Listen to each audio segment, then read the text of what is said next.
Asteroid of fear.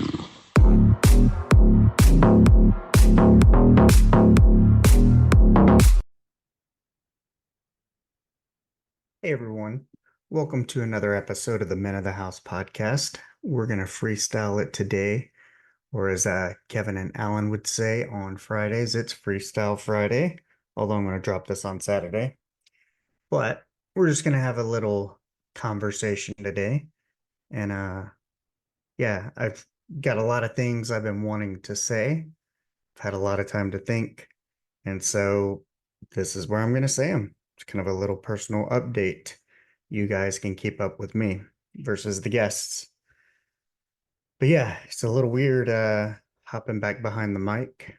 Um, haven't done any podcasts, had any guest spots in about a week. I canceled a lot of actually all of my guests and host spots this week because I have been busy, but we'll get into that. But first off, I do want to thank the people out there who I did have to reschedule with, who were very kind, had very nice words to say. So I highly appreciate that. I apologize for any inconvenience um, as we put these things together, but hey, life happens and it'll happen to all of us. And, all I can do is hope to extend the same grace to someone else who, when life happens and something like this has to be done and things have to be rescheduled. So, yeah. And also want to thank all of you guys for taking your time out, sharing it with me. Time is our precious asset.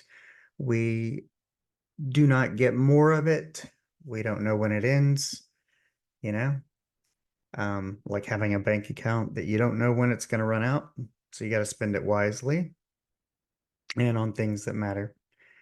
And so I appreciate you guys tuning in week after week, or if this is your first time, welcome. So, yeah, thank you. All right, we're going to talk about the past 3 weeks of my life, maybe a little bit before, but essentially it started about 7:30, meaning July 30th. And yeah, we were on vacation, family vacation, my wife, my daughter, my niece, my brother-in-law and sister-in-law. We do Disney and stuff together, as my niece and daughter are a year apart. So yeah, we were at the beach hanging out. Things were well. My father has been wanting to have knee surgery as he's had this problematic knee for a long time. And, he was worried about it and kind of giving me all this stuff like, hey, here's the life insurance policies type stuff. Here's bank account information. Here's how much is in there, et cetera, et cetera. And I'm like, hey, this is knee surgery. It's routine. Things are going to be fine. And, coming from a medical background, I know that nothing is routine. However, really it was about trying to calm my father's nerves and just kind of reassure him, just as he would me, or we would any loved one who's a little afraid. He's had a lot of surgeries. So yeah, we did South Padre, which we had a lot of fun, and that's where I rode the reverse slingshot. You guys can check that video out online on IG, TikTok, Facebook. But yeah, I haven't done that in a while, and the last time I was up really high was on my 40th birthday in Myrtle Beach, and we were on the big skywheel thing, and I didn't, I've parachuted out of airplanes before, but for some reason on that 40th birthday, um, I was super nervous, felt super uncomfortable. I didn't want the kids like bending over to even pick up a penny because it was rocking and they thought it was funny. So of course they were going to do it. But I was like, hey man, is it like you get older and your desire for self-preservation gets um a little more in tune and your brain is trying to protect your body and saying, hey, going up this high in a glass little box is not probably the smartest thing. And so, yeah, but we're riding the go-karts, doing tandems with my daughter and my brother-in-law and niece. there in the car in front of us, and we keep going down this hill, and I'm like, I want to feel alive. I want to do something that scares me a little bit. And, it kind of all goes back to that whole thing of you put yourself in uncomfortable situations and scare yourself a little bit that way. Kind of inoculate yourself to outside stressors when it happens for real. And little did I know, like some outside stressors would be coming. But yeah, that's essentially why I did it. And it was fun. It was scary, but it was fun. I got what I wanted out of it. Something I needed also, which was to build a little self-confidence, a little courage, assign that to myself and, you know, understand, hey, I took a step to do something that was scary, acted with courage, and I display the characteristics of that kind of person who's willing to step outside of their comfort zone in order to gain something from the experience, that is. So yeah, we do that and we decide to go to Corpus because my daughter and in-laws and niece and stuff, they're Selena fans.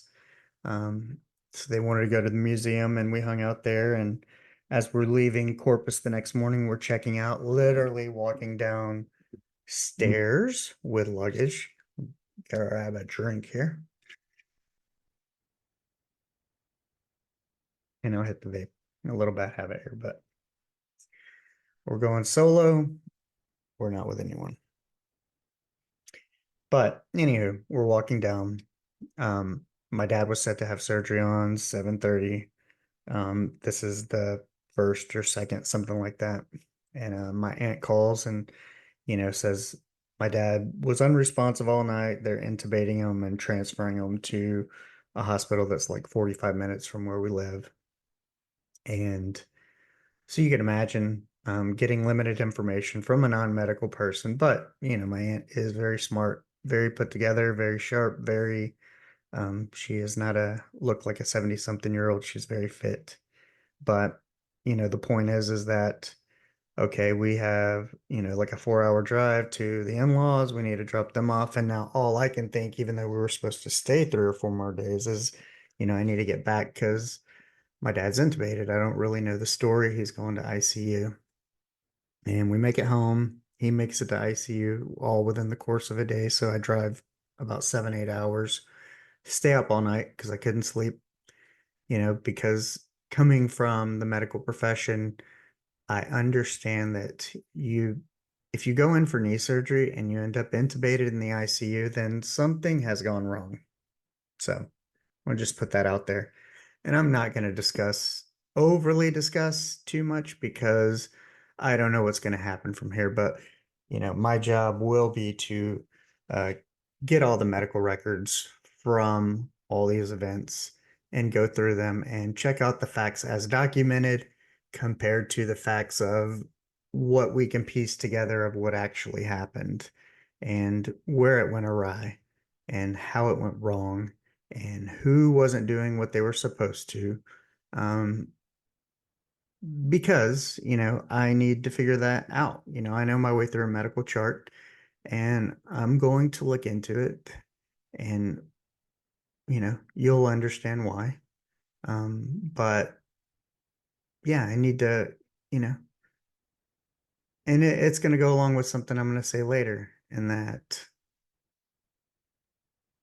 some people you have to point out the error of their ways because they're not willing to see them for themselves, come to a conclusion, and offer an appropriate response, which would just be an apology and some ownership of, hey, um, we fucked up, or I fucked up. I'm sorry. I'll do better next time. But I digress. Anyway, so yeah, I don't get any sleep. The next morning, I get up, I drive 45 minutes, go visit him in the ICU. He's intubated, and nobody really knows what's going on. Um, it's hard, there's limited information, but, really at that point in time, I'm not uh, really concerned about what's going on. When anything that's overwhelming, how do you eat an elephant one bite at a time? When I get a bunch of information, and I've said this before, one of my strong suits is kind of uh, breaking it down to the basics. You go back to basics, or you tune out the noise. And in these kinds of situations, there's a lot of noise. And so, goal one is figure out where my dad is in terms of, is he going to get extubated, or, where they take the tube out and he's no longer having to be breathed for, or what's going to happen. Or is it worse? And do they know what led to it? But, you know, I can't remember if he was intubated for a day or it was 4 or 5 hours after I got there. They finally took the tube out. But then he was still out of it from, one, being under anesthesia from the hospital itself, which I think was a block, and some local anesthesia, so not fully under. And then but being intubated, they gave him the milk of amnesia or the Michael Jackson juice and propofol. That's what they had hanging. So he was still drowsy and incoherent coming out for days. And he has Parkinson's and he doesn't remember things well and he has seizures. So yeah, there's all kinds of contributing factors. But, essentially he was found unresponsive, or somebody didn't check on him. Somebody didn't do their job because, if you have to take vitals every 3 or 4 hours, then, and you have bed monitors and the fact he has seizures, all these things put together, he should have been a fall risk, especially having had knee surgery. He should have been being checked on. He should have had a bed alarm. Supposedly he fell. I wasn't there. I think my uncle was, but I haven't got the full story of that. And of course, I haven't read the chart. It should be documented.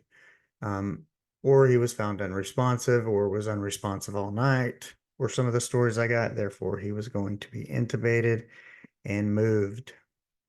Um, and yeah, so it was like, well, did he aspirate? Did he, what happened? Did he have a seizure? Did he roll out of the bed? Um, all these questions that I'll eventually get answers to. But so I was more concerned about him getting well. He eventually got untubed. He slowly, once, the medicines kind of started, because some, they either don't have them all, the list is inconsistent. There's always something, and then somebody else is led to manage the meds, and it gets off cycle. If he hasn't had these things in a couple of days, and then that gets all wonky, and then it's harder to get him back aligned, where his brain, mind, memory, all these things are functioning. He can be coherent and whatnot. But so there was several days of 45-minute drives there, 45 minutes back, which was, nice. I got to listen to podcasts, think about things, and, you know, he eventually was transferred to a rehab where, once he was better, from whatever was ailing him and caused him to be intubated, he was transferred to a rehab for the knee, where he spent maybe 10 days there or so, and got out this past Sunday. So I picked him up and I spent a few nights there to make sure he wouldn't fall. I have to give him daily injections. There's a few things on my plate, running around to the VA, trying to get these meds that he needs because he can't miss, these Lovenox injections that keep you from clotting post-surgery. And um, that was a challenge because, he normally gets it from the VA, but typically they have to mail it, but sometimes they keep stuff on hand. But it was written by a different doctor, so getting his doctor at the VA to write that and taking care of um, was challenging. And also, they had it at Walmart, but it was in a different dose. So, there was this whole thing of having to get, because they couldn't order that, um, it wasn't available. And so the order had to be written different. So there was two challenges presented there. And I knew I was either going to have to do cash pay or get them for free, however I could, because um, it was imperative that he gets these, that he didn't skip a day, according to home health nurse. So Yeah. But, at the end of the day, I was reminded by a good friend of mine, which we'll get into, that, you know, not only did I get it one, I got both of them. I ended up getting the free medication. So, um, it worked out. And I think part of that why we'll just go with it now. I mean, that whole day was spent. I spent hours at the VA waiting, talking to different people, trying to get this medicine, and everybody told me they'd call me back. And meanwhile, I'm doing this, and one of my good friends, we've been friends for 41 years. He came to visit. He had a week off, and so we thought we'd just hang out. And um, so yeah, I was waiting for him, and they told me, hey, they'll call me after about 3 hours there. And so I was like, well, I'll go eat, wait at home, wait for my buddy to show up. You know, and then of course, Walmart's like, we got it. The VA hadn't called. They're still calling, asking for questions. And, you know, this doctor's nurse was out. There was all kinds of problems. They were shorthanded, so I managed to drive away from a Walmart pharmacy and getting the doctor. It's getting towards the end of the day. All the pharmacies close within an hour, hour and a half. And I'm trying to get this, and we're trying to get this doctor to call in the order because Walmart cannot get it, and it has to be written different according to the size vials or dispensers that they have. And so working on that, and I'm like, screw it. I'm going to go to the VA anyway. There's like 45 minutes left before the pharmacy closes, and I'm going to go see if I can get this, and I'm going to drop this other note off and see if that will help facilitate and get the doctor to write this and get it done. And, I could have chosen not to because, I talked to the other nurse and doctor, and they were going to take care of it. And I was told it would be done in an hour and I could go to Walmart and pay for the medication. But, you know, why not get it for free if you can? And at the original dose because that's what the VA had. So yeah, I'm like, screw it. We'll just go. We ain't got nothing to do. And I go and I'm handing off this note, and this guy, he seems rather irritated that I'm handing him one more thing to do, which is his job. This is what you get paid to do. You could do it with a smile and not be an a-hole. But anywho, yeah, as he's walking away, I look over to the left, and I see these monitors that, because you take tickets, you check in and you take a ticket, and they announce like now serving ticket A 1946. That was my number. And I noticed towards the end of the visit, they have a board that puts it up because obviously you could have hearing impaired people. And I just happened to look at that board and I saw my dad's name, and I'm like, holy shit, like this has got to be 3 hours old. Why is his name still up there? And right above it, it said prescriptions ready for. And so I go over to the pharmacy, and lo and behold, they have the prescription ready. Right dose, everything. The girl at the pharmacy counter was nice, easy on the eyes, nice smile, friendly, which helped because the last interaction I had with um, the doofus over at the counter, he was not as pleasant, but I didn't let that get me down. And, you know, we get that, and we're able to uh, get home health over to give the injection and show me how to give them the following days.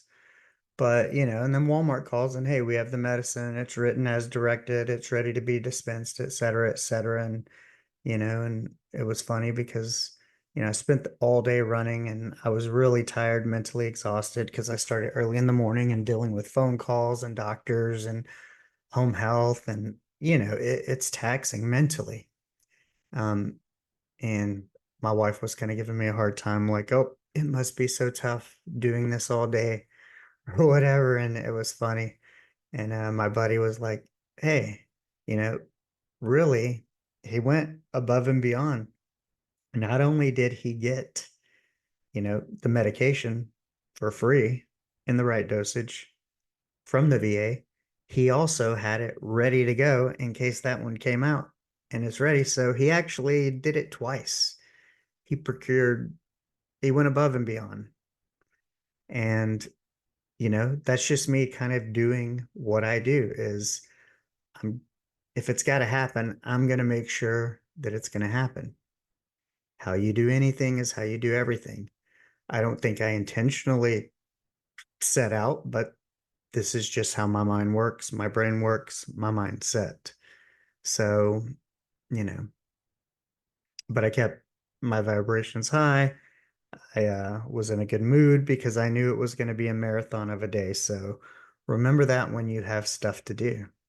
But, it kind of leads me into this, he's finally back home. I'm helping take care of him, but I've been interviewing these roles, these people who've been giving advice on caregiving and that we're all going to be these caregivers at one point in time in our life, even if we're not the main touch point, even if we're the secondary. And, you know, perhaps all this information was to give me some context because this is what happened to me. I mean, this happened, and I didn't do it alone. There was other family involved. My dad's sister, my wife going to visit, a good friend who's kind of like a family member from Florida flew in.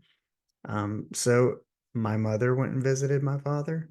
So yeah, there was quite a few people, people from his neighborhood who check his mail and whatnot. Um, Everybody chipped in. There was a lot of support. And if you go back and you listen to those conversations, a lot of it is about support because the caregiver will give out before the person receiving the care because it is taxing and then you're trying to maintain life around it. And in this 3 weeks, not only am I on vacation, spending time with my wife and daughter, um, my wife's birthday happens, uh, the first day of school starts, all these different things happen and you're trying to juggle this and that, the other. And, some people have jobs. I'm doing some Ubering, um, earning some money, paying for group coaching. So without AC, I mind you, using a little fan, but it's a whole other story. It's my desire and willingness to achieve what I want is I'm willing to Uber Eats with no AC in the car. Yeah. Um, but, doing all that, and some people have jobs. And luckily for me, podcasting and Ubering are very flexible and I could reschedule podcast interviews. And again, thank you for those who were understanding during this time. Um, but it allows me to dedicate my time to things that are important to me, my family, my father, um, and be that caretaker because, nobody's going to take care of your kids, your parents, your family members like you will. But, it was during this time that there were ups and downs and all kinds of emotions, initially when it happens. And and I can only say this now, because we're on the other end, on the positive side. But, I thought he was gonna die and I was never gonna see him again. And that's kind of what led to that one post of, hey, you're going to have a last conversation and interaction with everyone in your life. So make them count, and, when you drive for 7 hours and this is the information you have, you get a lot of thoughts and you, you're like, what's important? Well, you know, was our last interaction good? The last time we hung out, the last conversation, have I said all the things I wanted to say? Did I tell him I love him? Did I give him a hug? Um, and part of what I learned too is, sometimes it's breaking everything down to each interaction. Each time you walk away from a conversation with a person or an interaction with a person, be it a family member or a stranger, like, was it good? Did I leave it the way I wanted? Did I achieve what I wanted to achieve? Maybe, in terms of making them feel valued, valuable for sharing their time with me, because things could change in an instant. I've spoken about this from working in the emergency room and other ones is it's never you until it's you. When these things happen to you, it puts it into perspective quite a bit. But it, you know, yeah, you reevaluate everything and you wipe. It's like clearing a table, like knocking everything off and going, okay, I'm only going to put back what's important. And then you add it slowly. And there's a few times like I feel like I had to start over in this process. because you're almost going through a grieving process because you don't know what's going on. You don't know if that was the last time until they take the tube out and progress starts happening. So, yeah, I cried 3 times that week. It was rough. It was very much like I feel overwhelmed. I can't do this alone. Um, I'm definitely not capable, praying to God, pleading like, hey, I would give up everything. The podcast, I'd give up everything just if my dad were okay, my daughter's okay, my wife's okay, they have everything they need. I'd go back to corporate. If that's what you want me to do, then that's my best place to serve, then I'll go. So that's how important it was for me. Um, but you stop, you listen. I don't think that's what God would want me to do. I had this idea of like, hey, you know, if that were the last time I had spoken to my father, would I continue the podcast? Probably, because I would believe that he would want me to do so and see me succeed with it, kind of like doing it for him and watching over me. Also, in terms of my daughter, um, she was also an inspiration for me doing the podcast. And if I gave that up, what am I showing her? If your actions are what versus what you tell your kids and they see and absorb what you do versus what you say, then giving up on that is, yeah, setting a shitty example. And so, no, I'm not going to. And, you know, but yeah, I was willing. But that should tell you right there what's important: your family, your friends, um, those you have relationships with, those you share time with. And you start adding things back slowly. And that's, you know, I've had some workouts that were okay. Nothing great, but I'm keeping some movement in. Um, but yeah, and then slowly going to get back to building. And, you know, well, yeah, let's talk about some other stuff. Let's talk about Ubering, an experience there. And we're going to talk about my wife's birthday a little bit.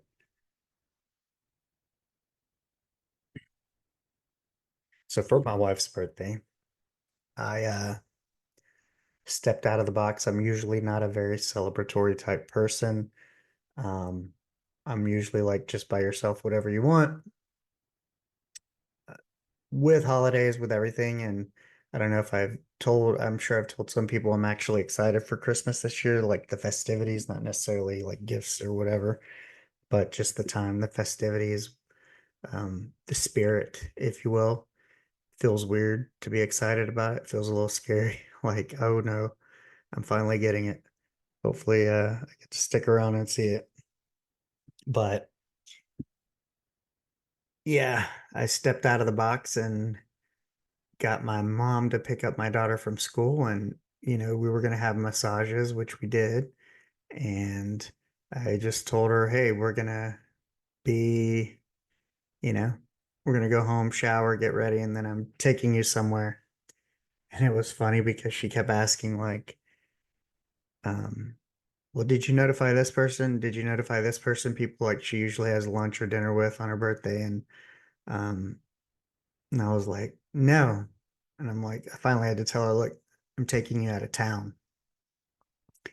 But it was interesting because it's kind of one of these things of all these people. I'm like, hey, you're my wife. I don't need anyone's permission to take you out. And it was even interesting was like when I asked my mother to pick up my daughter, because I said, hey, I got these plans. I want to do that. And, we don't normally do these things. It's been about 12 years. And my mom's like, well, is that her ideal birthday? Is that what she likes to do? And I'm like, you don't worry about it. Like, she's my wife. I've been with her for 18 years. I know what she likes. Thank you. I'm not asking for advice here, but yeah, so Yo, word up. This is Ethan from the Nonchalant Perfectionist podcast. I'm so glad you tuned in here, man. Did you, hold on, just real quick. Did you know that this podcast, as well as my own, are part of a much larger world called the Podcast Connection Network? Yeah. Yeah, we have some pretty amazing shows hosted by even more amazing souls. And look, we're just waiting to be discovered. You curious? Yeah, I know you are. Head over to the link in the description below. Trust me, you won't be disappointed. we did that. We ended up going to Fort Worth. So I started off the evening with, I finally just had to say, look, we're going out of town. I'm taking you to Fort Worth. I won't give you any more information after that.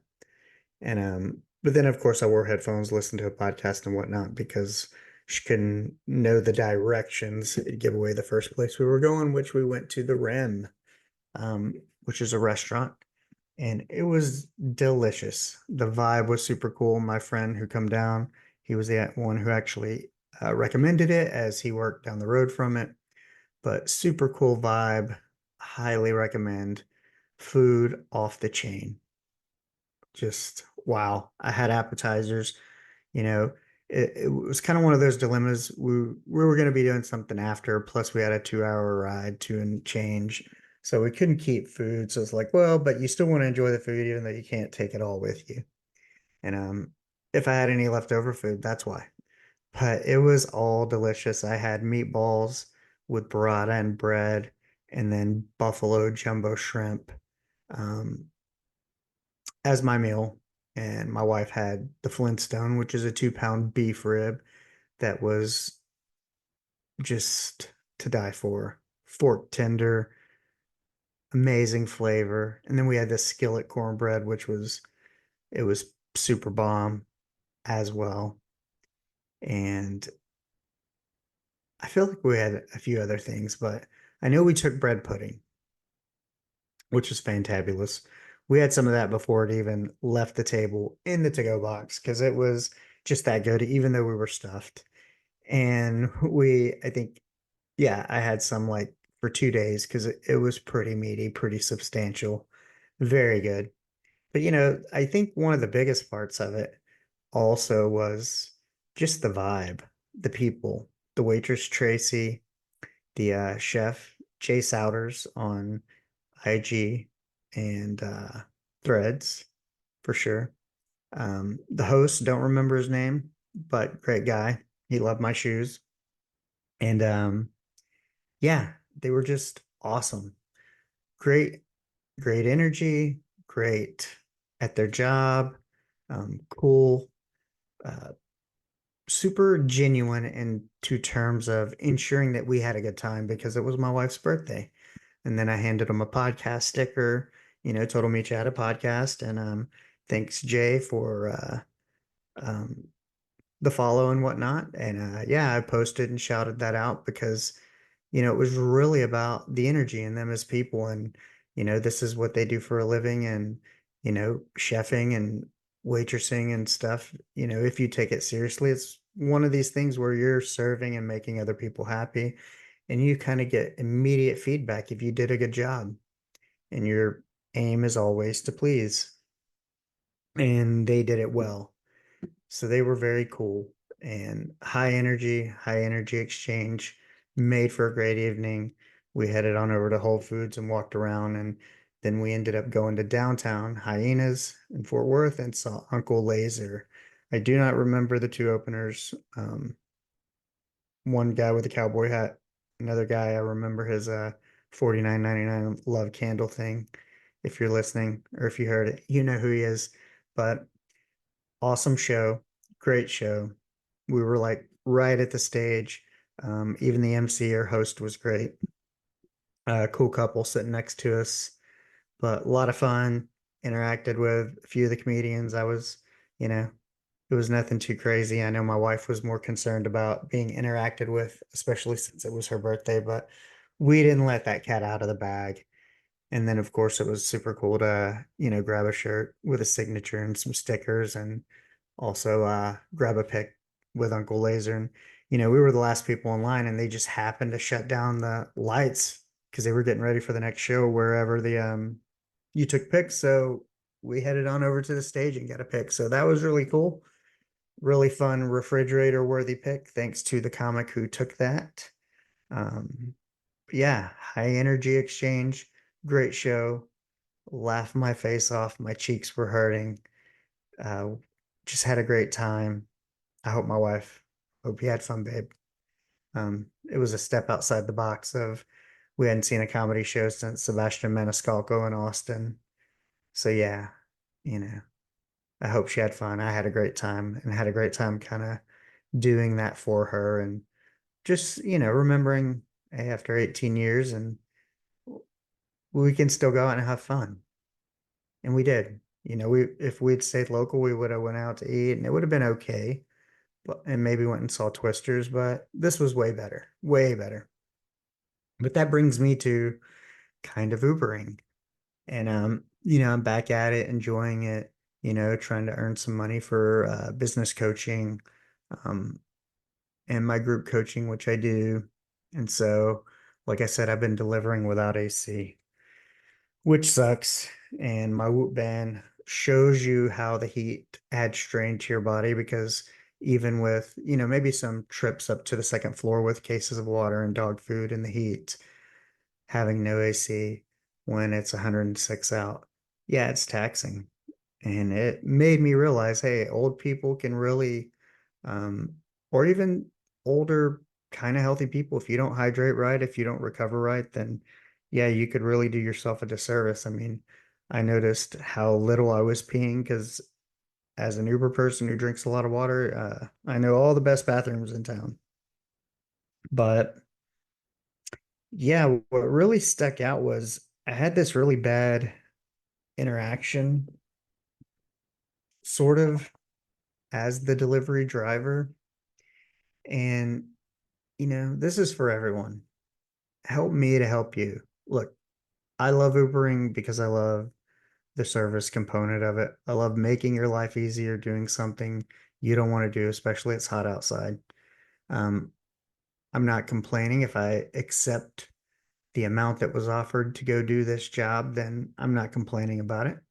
I'm not complaining about the tip. You give as you see fit, whatever you think is valuable. But I'm going to complain about the energy because I think that's where it's at. Is it boils down to exchanging of energy. And this one particular exchange was horrible. I got zero out of it. It took much, too much from me. How about that? Too much, too much. And you have to protect your energy for sure. And that was something I learned. And okay, so I do shop and pay. That's where you're like, Richard, I need a case of water, 12 pack of soda, a few other items from Target. I'm going to go to Target, navigate that parking lot, that whole thing on a Saturday, and go get you your stuff, pay for it, deliver it to you. Well, when you do stuff like that, you have to put like suitable substitutions in case they don't have it. Well, they didn't have this brand of water. They had shit for water, their brand and like Dasani. And so I go to the substitutions and I click on it, scan the item, and it sends it over to you, the customer, whoever that is, and it puts it in a queue for you to review and say, okay, that's suitable for substitution. Go ahead and go get it. So my protocol when I do that, I send it over and I send a text through the Uber app. So you're aware. I can see if it's delivered, read, this and that. When it doesn't happen after, let's say 2 or 3 minutes, I'll call. Nothing. No answer. I call again, leave a voicemail. Hey, you have cold stuff. This is the last thing I need approval on before I can check out. Nothing happens, so I call Uber, get on with tech support, and you can kind of override it and they'll take the hit and it can be documented. And so they just said override it. And I did check out and I kind of see where it's going. And I'm like, tell my wife, I go $10. I'm going to a place that requires a code and there's no code. What does this matter? Well, because they've already proved to me that my time and what I'm doing for them is not valuable to them because they haven't answered the calls, they haven't read the texts. Um, you know, for those of you who know me, if I call, it's because I need something more immediate because I really don't call. So if I call, pick up. And so I know it's going to be a problem. Well, it sends me to this other place, and I'm like, it's kind of like a retirement community or maybe like a skilled nursing, and unload the water and get everything in there. And they're like, well, we don't have that room. We don't have this person. So I load it all back to the car, case of water, no AC. It's hot. And um and all the while, like they're trying to assign me another order because I'm close to the pet supplies place. And I'm trying to like dodge that, trying to call support because I called these people, text them again, hey, where are you? Because it sent me here. This is not the right place. So I'm on the phone with Uber and they finally call and we end up in this three-way call and it's of course a hot mess and um, you know, yeah. Besides the point, I felt like I was the only English speaker on the call. But they're like, okay, we're here. And I'm like, okay, it's next to the door, navigate through this parking lot in an interesting way. And of course, I know I'm going to need a code and, um, you know, trying to go in a three-way with, sounding like you're talking to someone overseas and get them to open the gate and finally get all that done. I take all their shit to the second floor and I'm waiting there. It's hot, and it's like when they answer the door, it looks like they just got out of the shower or something. Maybe that's why they didn't answer, whatever, I don't know, whatever. You got your stuff. That's fine. Lesson learned, bad experience. Wipe your hands of it, go away. But, it wasn't until later, I'm going my last delivery. I'm picking up lows, 2 buckets, very easy, but way out closer to my house in a rural area. And I'm like, I'm gonna go home after this because it's close and I'm done. And I get there and I'm at a gated community, no gate code. I text the person, I call the person, I go to the keypad at a gated community. I find his name manually through all the names, call him from there, nothing. By the grace of God, somebody behind me opens the gate. I'm able to go in. I go there, drop the thing, get back in my car, delivery complete, going to turn off the thing, turn off the app so I don't get any more deliveries. See a little notification, like usually that you got a tip. Um, Click on that. Oh, you received a $1 tip for your target. I'm like, oh, wow. From that order, the disaster of an order, the inconsiderate people. And which is just kind of like a spit in the face a little bit, like and because it's like, well, really? Why even tip? I'd have rather had like my apologies for not answering any of your calls, not receiving the text, not doing this, and just being a shitty human being. Um, that would have sufficed. But so the dollar was kind of like a, little fuck you from them. But anywho, when I scroll down and I go, it tells me that this whole transaction took 59 minutes. Then I got kind of like pissed. I was like, man, that's 59 minutes of my life I can't get back. It's 59 minutes of, that's where I realized like my energy that you sucked out of me and almost continue to do so as I see this, as I see that it's happened. But, I'm getting it out there once and for all. This is no longer impacting my energy. Um, but yeah, and that's what irritated me, and that's kind of what was driven home to me. And, I went and was telling my wife this whole thing, and then I did some shopping, had some CVS coupons I needed to use, and then grabbed myself a burger because I was hot and sweaty. And just wanted to shower and relax. And yeah, it was kind of like this ending in a way, although it really wasn't because this was kind of before my dad got discharged. So it's still like in the middle of it, but it was in this place that I actually consciously asked myself, like, these past several weeks, like, okay, what's the lesson here? What am I supposed to be learning? Um, and at that one little piece was like, protect your energy. Like I said, I mean, I've had better paying jobs, I've had less paying jobs. I've had more fulfilling jobs, and sometimes those were associated with the less paying jobs. Um, but you hear stories after stories, and I've interviewed some of these people who left, like Alan Lazarus of NLU, who left a high paying job to do something he wasn't certain of. He was probably a little certain, but um, that's because he's aware of his skills. But he was able to, you know, seek out more fulfillment. And so, why do I do Uber? Definitely not for the money. It's the flexibility. It offers some cash. It's fulfilling to me because I get to help people, like I said. Uh, but this whole it wasn't about the $7. I accepted that. I said I would do it for that.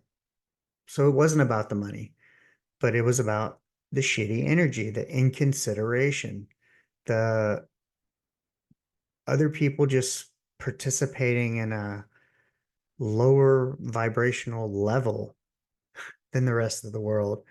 Um, it was kind of this sense of entitlement, which is one of the things I hate the most. And it should go to show you that, entitlement is not just rich people or people with money. And maybe they had money, but it was a second floor apartment. I mean, they had some money, enough to live there. And these days, with inflation and the way apartment rents are, but you know what I'm saying? This wasn't to a mansion. I've delivered to mansions too, and um, but it's not about what you have. It's how do you treat people, regardless of, are you entitled and do you treat them like shit and nobody else's time matters but yours, even though we're kind of sharing this energy together. I'm doing something for you. I'm giving you a piece of my time, even though it's paid for, but you're entrusting, especially if you know me, you know who I am, you've listened to the podcast, you would know that whatever I do, I'm going to do it to the best. I'm going to make sure your food gets there hot, cold, whatever it needs to be, your groceries, I'm going to do my best. So, we're exchanging these things, and all I can ask is help me to help you. Like, just be a little, if you have a gate code, put in the gate code. If you know you have shop and pay coming, be by your phone in case the driver needs you. A delivery I had before. Dogs seemed nice, but as soon as I handed off the package, then they got all weird, and it was not safe. If you have big dogs, put them up if you know you have an Uber driver coming. I mean, it's just small things of consideration which shouldn't have to be pretty fucking please do your job, what you're supposed to do, what you get paid to do. Have a little respect and a little consideration for the other people you share the world with. I mean, come on, you know? And I would say that one of the other reasons it was so noticeable, if you saw me looking down, I'm looking at notes.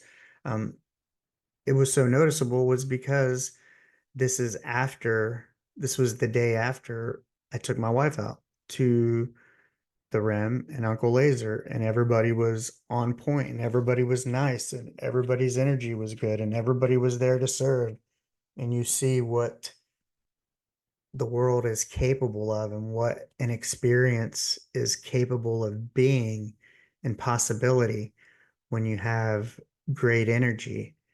And then to get the whole opposite 180 into the spectrum, um, with somebody ordering a case of water and a 12 pack of soda and three other drinks. How shitty an experience that can be.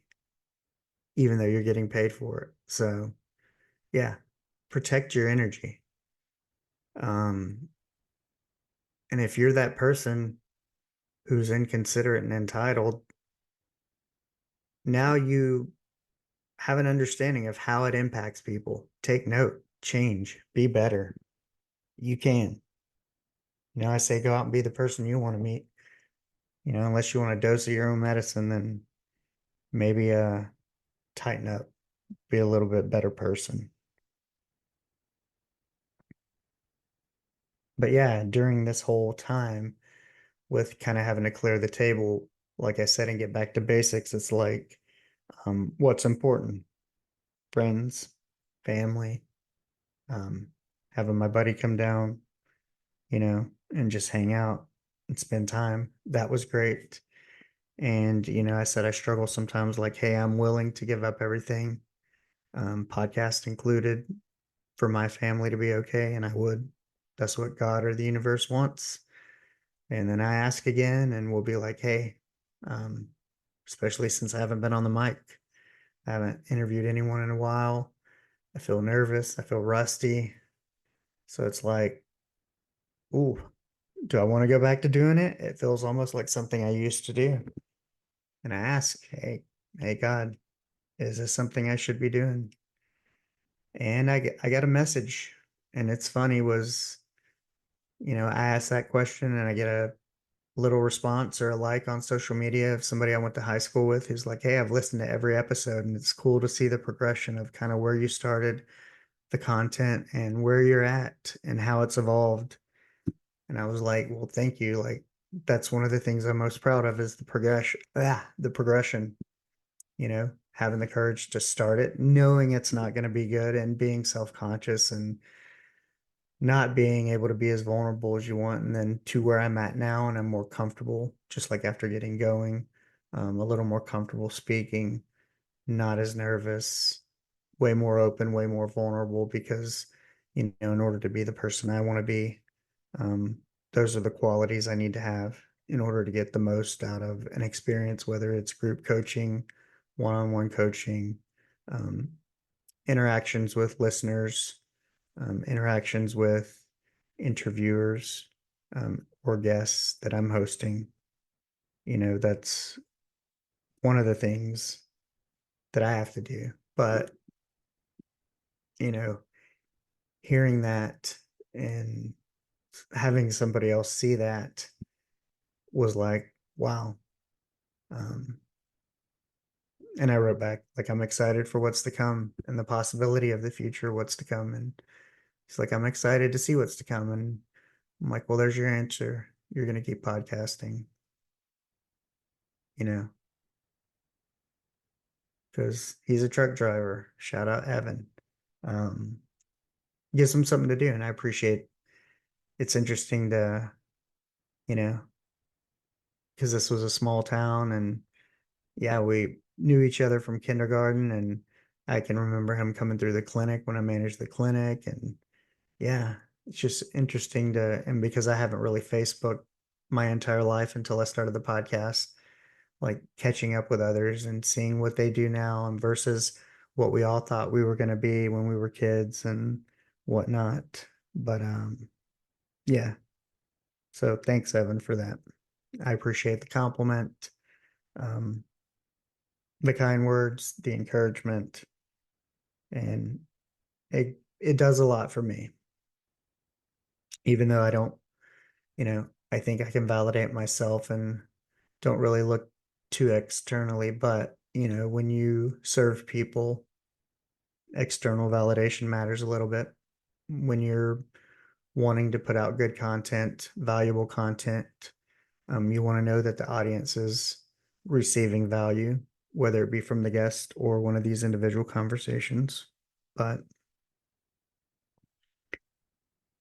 yeah, this whole experience is, you know, I call it, I've been trying to slow down time. Things keep happening, they're going to keep happening, but, slow and manipulate time, slow it down, meaning by putting your attention to the few things that matter most. And through this experience and kind of having to insert things and build things back up because overall it was kind of a very traumatic experience and it's all going to happen to all of us at some point in time. So, you know, what did I learn is protect your energy. Um, put in the time now, get those skills, develop that resilience now, get things on autopilot, take care of the uncomfortable conversations, whether they be um, living wills, advance directives, um, people knowing what's to happen financially, what your last wishes are, all these different things.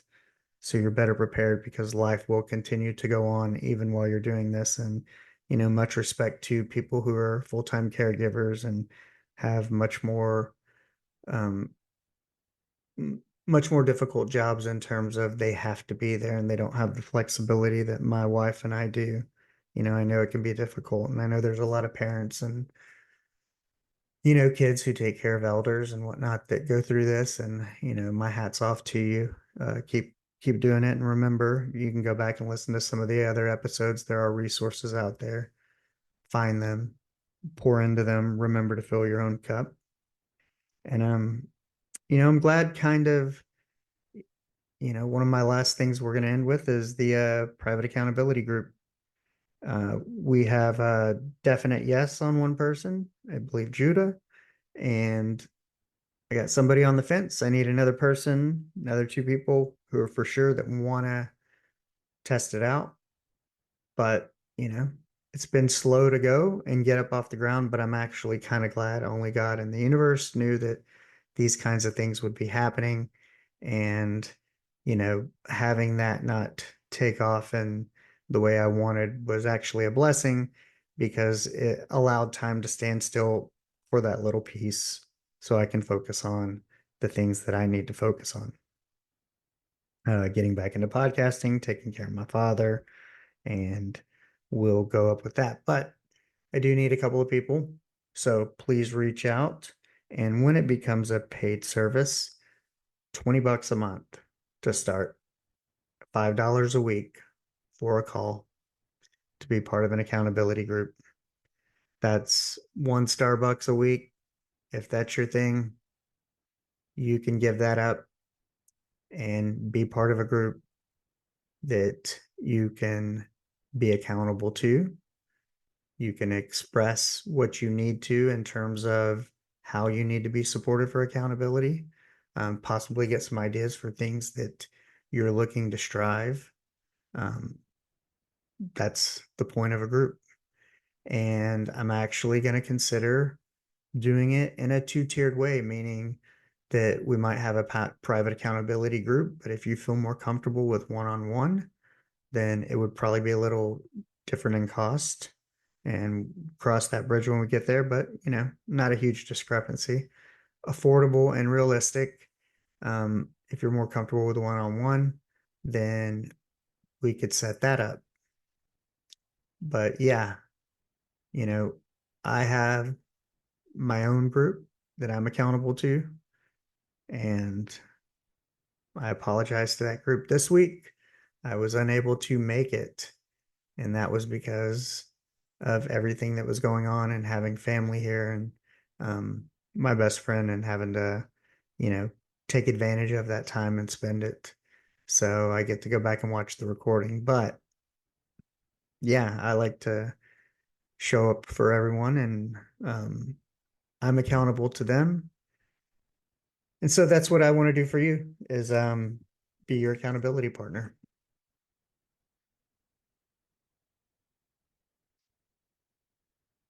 So yeah, don't let that get away from you.